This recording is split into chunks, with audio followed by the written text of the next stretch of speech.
नमस्ते बच्चों। आज मैं ब्रिटिश प्रशासन के बारे में अपनी बात रख रहा हूँ।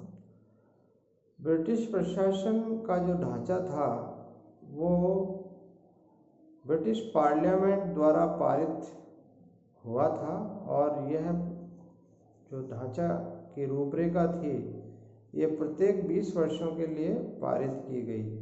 जो सर्वप्रथम प्रशासनिक दृष्टिकोण से जो एक्ट या नियम बना वो था 1773 का रेगुलेटिंग एक्ट और इसी को सुधार करते हुए 1784 का पिट्स इंडिया एक्ट बना।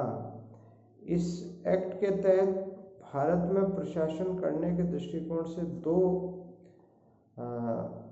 कड़ियाँ बनाई गई। एक कड़ी जो लंदन में स्थित थी और दूसरी कड़ी जो भारत में थी।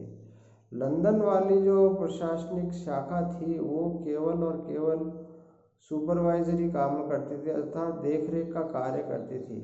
क्रियान्वयन का कार्य भारत में स्थित शाखा करती थी।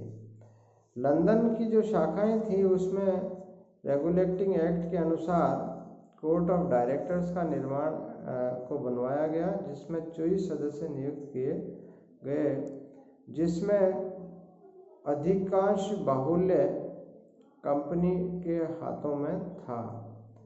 ये डायरेक्टर्स कंपनी के अनुसार ही अपना कार्य करते थे और यह डायरेक्टर का जो समूह था ये भारतीय प्रशासन जो अंग्रेजों द्वारा संचालित था उस पर नियंत्रण और निर्देशन का कार्य करते थे।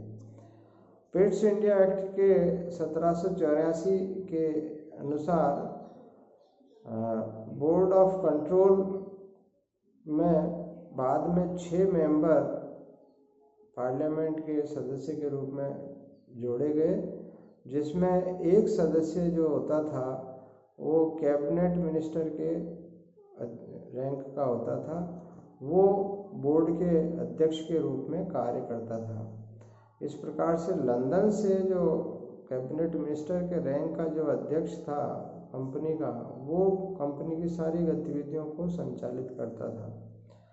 भारत में 1773 के एक्ट के अनुसार मद्रास और मुंबई के जो गवर्नर थे उनको कलकत्ता के गवर्नर जो फोर्ट विलियम में बैठते थे उसके अधीन कर दिया गया और विशेष रूप से युद्ध और शांति के कार्यों के दृष्टिकोण से तो फोर्ट विलियम में बैठने वाले गवर्नर का पद अब गवर्नर जनरल के रूप में पारित किया गया और भारत का जो पहला गवर्नर जनरल था वो वारन हेस्टिंग थे।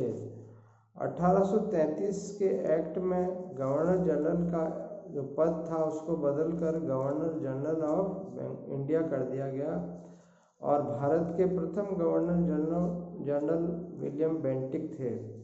1773 के रेगुलेटिंग एक्ट का जो निर्माण था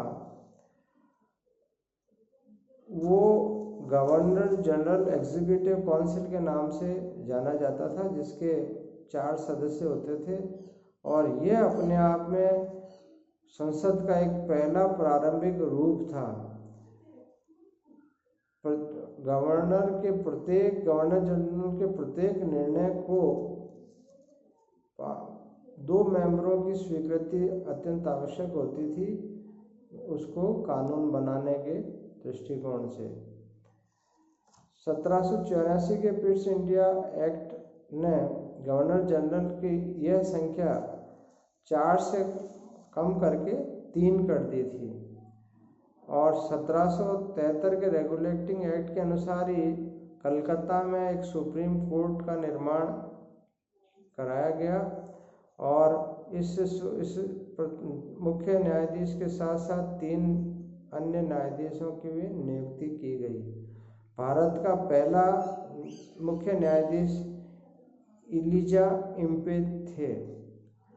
इस प्रकार से अंग्रेजों ने भारत में बड़ी सुनियोजित रूप से सुदृढ़ प्रशासनिक तंत्र की नींव डाली और जो बाद में विभिन्न एक्टों के माध्यम से उनमें कई नवीन अध्याय, नियम, उपनियम जोड़े गए। धन्यवाद। इसी कड़ी को कल हम आगे बढ़ाएंगे।